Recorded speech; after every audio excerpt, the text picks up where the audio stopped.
É bem verdade que os irmãos hão de convir.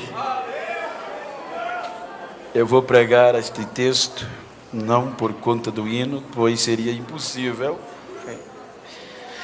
Mas é a mensagem que está no meu coração há dias. Capítulo 7 dos Juízes, versículo 3.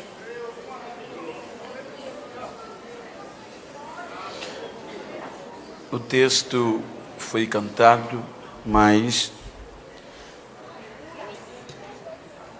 eu quero ler. Agora, pois, apregou aos ouvidos do povo, dizendo: quem for covarde e medroso, que volte e vá-se apressadamente das montanhas de Gileade. Então voltaram do povo 22.000 e 10.000 ficaram. Amém? Olhe para quem está ao seu lado e diga: eu já atravessei o rio. Queira tomar os vossos assentos. Queridos, e eu gostaria de tomar por base esse texto para falar-lhes sobre já atravessei o rio. Quando nós observamos o texto e entramos no contexto, os irmãos vão ver que a proposta temática vossa é de um salmo composto de 21 versos, e que a sua epígrafe e o seu contexto nos mostra que é um salmo de triunfos, ou seja, um salmo 145 é de triunfo, onde os irmãos vão ver os 21 versos, o salmista enaltecendo a grandeza de Deus, e o salmo 146 é o contrário, é a fraqueza do homem e a fidelidade de Deus. Então, com base nisso, eu quero falar-lhes sobre um legado de triunfos. E quando nós observamos o contexto, os irmãos hão de convir que o livro dos Juízes, ele nos traz a história de 300 anos caótico de uma anarquia. Cerca de 300 anos, onde o povo não tinha líder, o povo não tinha governo. Então, o que prevalecia era o regime da anarquia. O povo fazia o que queria. E para entendermos isto, os irmãos hão de convir que quando nós lemos o primeiro capítulo de Juízes, é de conquista, é de triunfo, mas o último capítulo do livro de Josué, ele mostra aonde está o legado. Vejam que o capítulo 24 do livro de Josué é quando o povo já adentra na terra prometida. Então o povo dentro da terra prometida, então diz o texto do capítulo 24 de Josué, quando o povo reúne-se na terra prometida, então Josué faz uma convocação, e nesta convocação ele não chama a parte, mas o texto diz que ele convoca todas as tribos de Israel e toda a liderança. Quando eles se reúnem, então Josué traz o histórico de um legado triunfante. Vejam que quando o povo está reunido, Josué começa a falar: assim diz o Senhor, os vossos pais antigamente habitavam além do rio, do outro lado do rio, e serviam a deuses estranhos. Porém, eu tomei o vosso pai Abraão da além do rio, ou seja, fiz ele cruzar o rio e multipliquei a sua semente. Lhe dei Isaque, e a Isaque dei a Jacó e a Esaú. A Esaú fiz com que ele morasse nas montanhas de Seir, mas a Jacó eu fiz com seus filhos descerem ao Egito, e lá do Egito eu tomei a Moisés e Arão e feri aos egípcios, como vocês sabem o que eu fiz no Egito.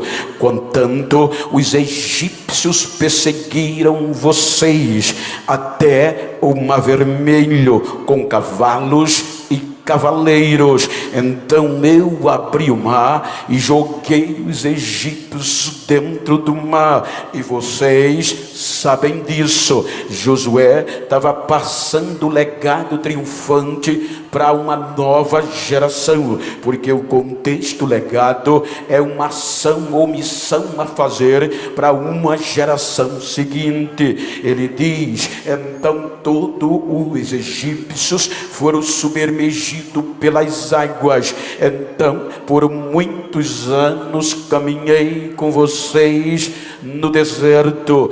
Eu frustrei a Balaque quando ele queria amaldiçoar vocês, transformei em bênção.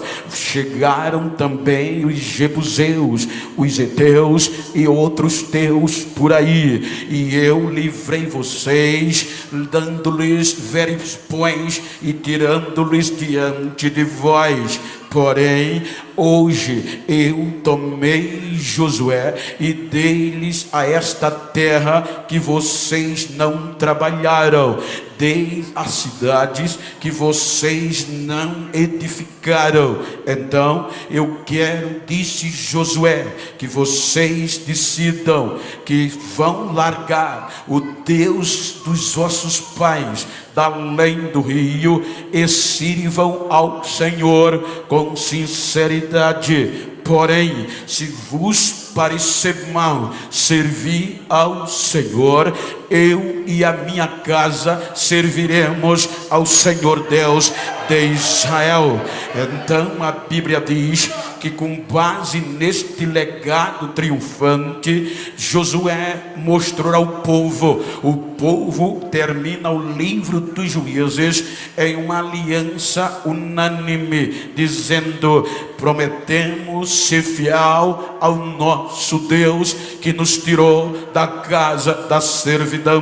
Quando a gente adentra no livro dos Juízes, vejam que o povo vai conquistar. A epígrafe do capítulo 1 é de triunfo, é de conquista.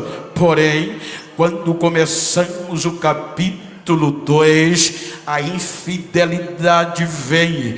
O povo se torna infiel a Deus. Então o capítulo 2 vai escrevendo uma história de esquecimento. A Bíblia diz que o povo serviu a Deus enquanto Josué viveu.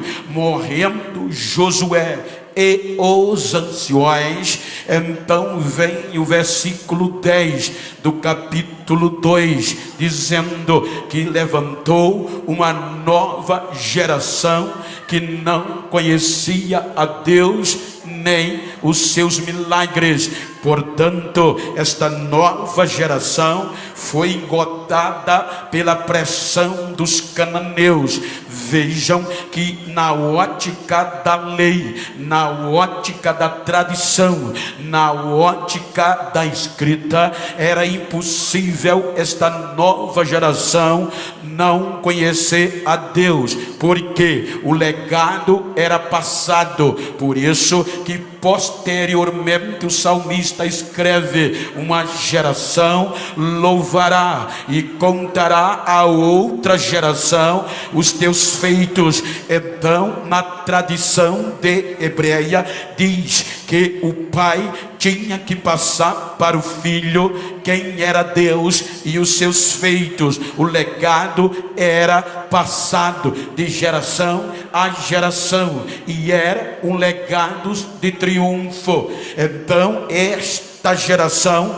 sabia quem era Deus e o legado, mas engodada pelo contexto da tradição cananeia, abandonaram o legado e a tradição, pois todo este legado de triunfo, pode observar, começou da além do rio, quando eles atravessaram o rio. Por isso que o Novo Testamento começa depois que o povo atravessou o rio. A tradição de Noé e de Abraão, de Adão, ficou para trás. Mateus diz: geração de Jesus Cristo, filho de Davi, filho de Abraão. Então, a partir que o Abraão cruzou o rio, a derrota é inconcebível. Então, esta geração não fez caso do legado deixado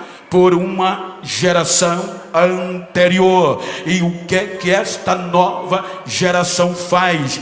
Não leva em conta uma história triunfante, pois a tradição nos diz, e a Bíblia, que eles não tinham como esquecer, até que o capítulo 24 de Josué, os irmãos vão ver que quando Josué termina a reunião, ele pega uma pedra como testemunha, dizendo: esta pedra ouviu tudo que foi dito, vocês não vão ter desculpas.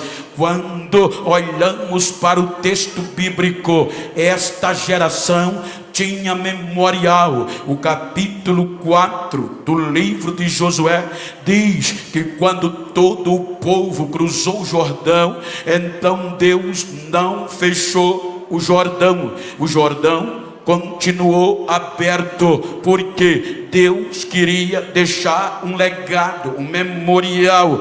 E então ele disse a Josué: pede que os 12 homens voltem ao Jordão, aonde os sacerdotes postaram os pés, e me tragam 12 pedras no ombro. Tinha que trazer no ombro e depositem no meio do arraial. A ordem era: aonde o arraial foi erguido, as 12 pedras estão lá.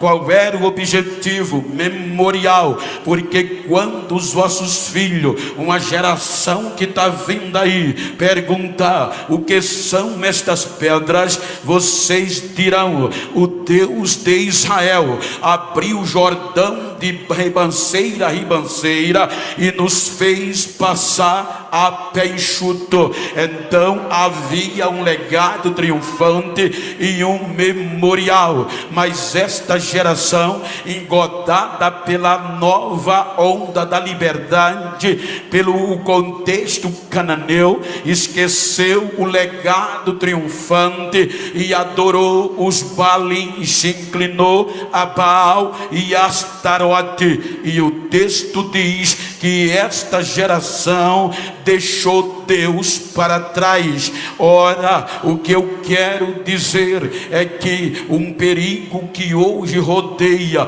a nossa geração é este contexto das inovações e da pós-modernidade, porque hoje o que predomina não é um legado triunfante na vida de um cristão. O importante hoje, para as condições odiernas, não generalizo, é o contexto da fama, da pós-modernidade. Eu digo porque eu vivo hoje. Já não se convida mais alguém, entre aspas, pelo legado, mas pela visualização que ele tem no YouTube. Pode até não ter legado, pode até não ser vitorioso, mas se é famoso, vem convidado e ganha muito dinheiro.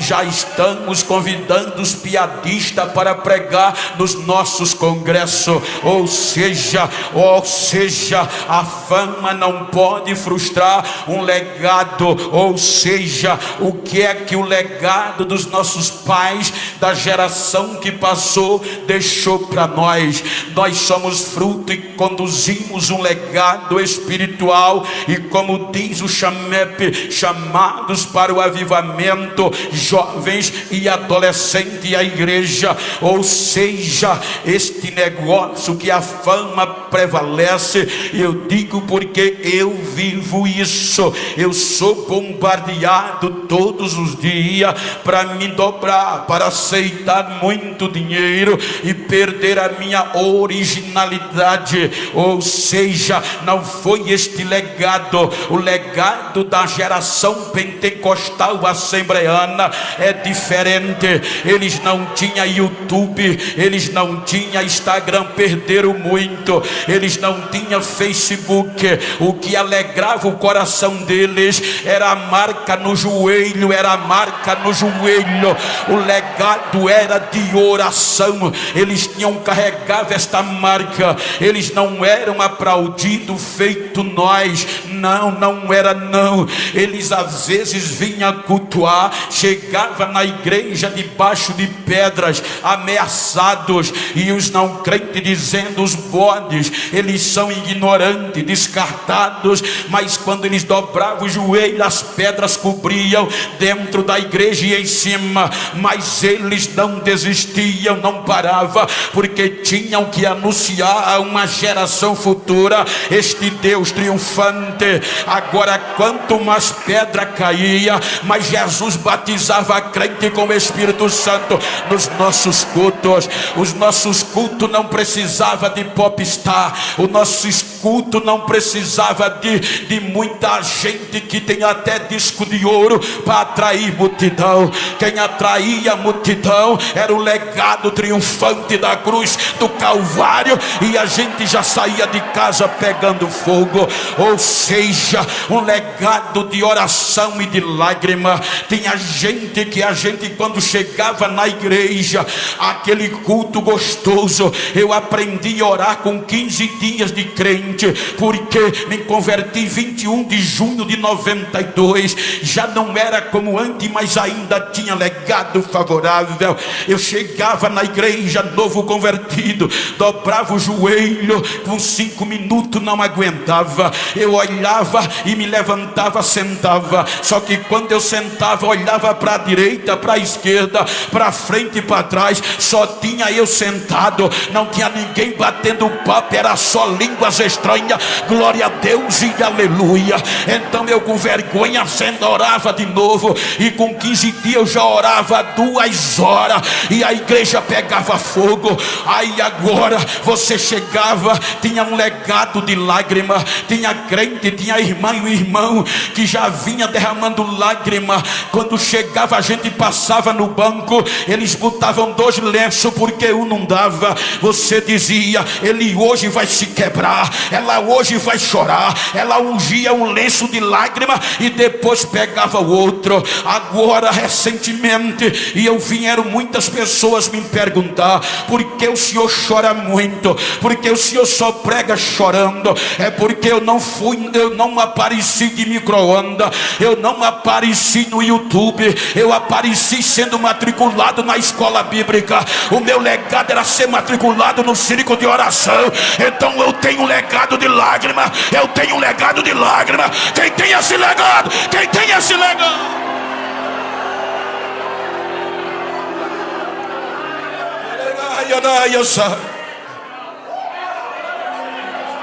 Agora olha como eram os nossos cultos.